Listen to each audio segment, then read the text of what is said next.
आओ मारो। हाय, मैं हूँ गुलेश्वर सनाटिया। भैया के लिए हम वीडियो बना रहे हैं क्योंकि व्यापार चालू करने वाला है। आओ एक बार आप वजन ले लीजिए उधर।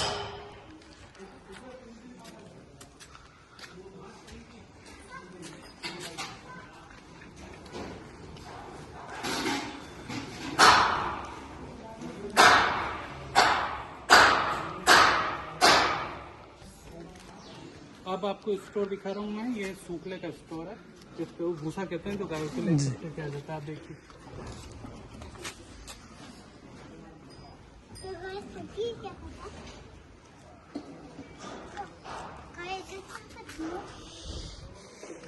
अपने कौन से गाय है? अभी बताओ। हमारे पास लगभग सारी नस्लों की गाय उपलब्ध है। हरियाणवी, गिर, साहिवाल, हरियाणवी, नागौरी, लगभग सब अवेलेबल है और 2 से 3 भैंस भी अवेलेबल है। आओ आपको दिखाता हूँ।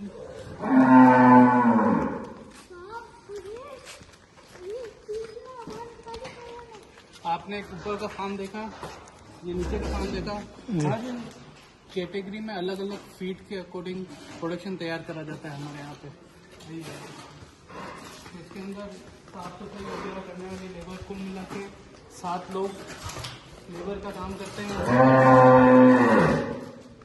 और 3-4 लोग रेगुलर वो हेल्पर के रूप में रहते हैं, जिनका काम होता है गोबर उठाना और बाटा वाटा डालना।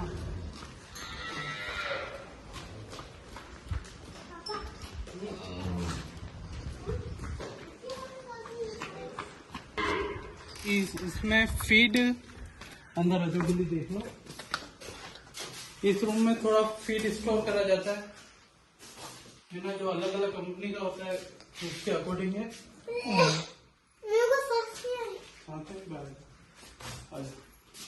आ जाओ। अब आपको जो जगह दिखा रहा हूँ ये जगह है गायों की घूमने की। जब ये दूध निकल जाता है जी, उसके बाद इस स्पेस में इनको छोड़ा जाता है ताकि ये घूमती है। और घूमती है तो उनका ब्लड सर्कुलेशन, गाय घूमती है तो उसका ब्लड सर्कुलेशन बना रहता है, जिसके कारण वो दूध अच्छा देती है और वो स्वस्थ रहती है।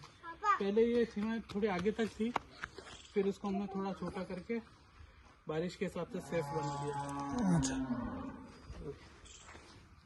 अब इसका जो अभी जो चारा जो है ना, वो सीजनल भी तो होते होंगे।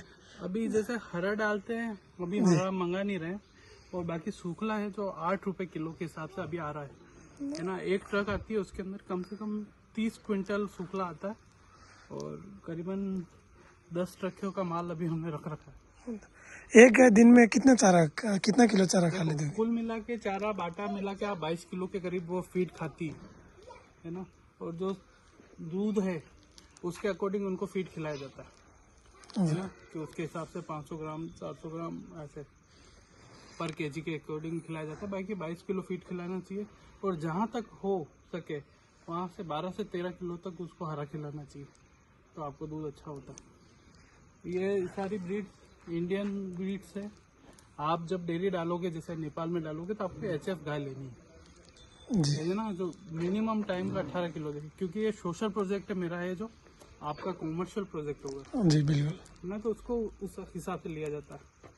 मैंने सुना था, मैंने वीडियो भी देखे थे कि जर्सी गाय थोड़ा ज्यादा अच्छा होता है ये HF से। ये एक्चुअली नस्ल के अकॉर्डिंग ही दूध अच्छा आता है, जो जिसकी क्षमताएं होगी उसी हिसाब से काम करेगा। अब इंडियन ब्रीड्स सर्वाइव कर जाती है अपने यहाँ पे ज्यादा अच्छा है, तो बाहर की, अब तो बाहर की भी सर्वाइव कर जाती है। पर एक्चुअली ये जो भी सारी ब्रीडें हैं वो सब इंडियन ही है अपने भारत में, विदेशी ब्रीड्स नहीं है। क्योंकि हमारे यहाँ से ब्रह्मा सांड गया था ब्राजील में, और वहाँ से ही उसके क्रॉस के डेवलप करी गई है नस्ल सारी। अच्छा, अगर हमको लेना हो तो लेनी है परचेज तो आपको हरियाणा जाना चाहिए, पंजाब जाना चाहिए। मैं हूँ ना, मैं दिलवा दूंगा आपको, संपर्क करना। अरे इधर आ बेटा। शेड है, ये बहुत बड़ा प्रोजेक्ट है ना। हाँ, नहीं होता है। आप कुछ छोटे से लेवल से शुरुआत कर सकते हो, 3 4 5 गाय, और 5 गाय के बाद में हर तीसरे महीने में फिर आपको इतना रखना है कि 5 गाय और लेनी है, 4 गाय, क्योंकि हर दूसरे से तीसरे महीने में दूध टूटता है, कम हो जाता वो तो है ना। एक बार बढ़ेगा बयान, गाय जब ब्याती है उसके बाद में फिर तीसरे चौथे महीने में वो वापस कम होने लग जाता है धीरे धीरे धीरे धीरे। पर ये आप जब HF लोगे तो आपको ज्यादा समस्या नहीं आएगी, इंडियन ब्रीड्स में काफ़ी समस्याएं आती हैं। तो तो एचएफ इंडियन ब्रीड्स थोड़ी अग्रेसिव भी होती है। एचएफ इसका बयान के बाद कितने महीने तक वो दूध देती है कंटिन्यू? तो जब तक ब्याती नहीं तब तक देती रहती है। अच्छा, जब तक नहीं भी जाती थे। हाँ, मतलब यूँ नहीं है कि आप 2, 2.5, 3 साल तक नहीं ब्याओ, नहीं दिया ब्याने के मतलब है 1 साल निकल गया, 1.5 साल निकल गया तो भी दूध देती रहेगी। अच्छा, और प्रेग्नेंट तो वो 9 महीने ही होती है जैसे? प्रेगनेंट तो 9 महीने होती है, करवाना पड़ता है। आप कैसे कराते हो, सांड से कराते हो तो आपको रिजल्ट बहुत अच्छे मिलते हैं, और वहीं आप इंजेक्शन से कराते हो तो वो करने वाले के ऊपर है, वो सही करता हाँ, है वो तो है। ना। एवी वगैरह आप खुद सीखो, करो तो बेहतर है।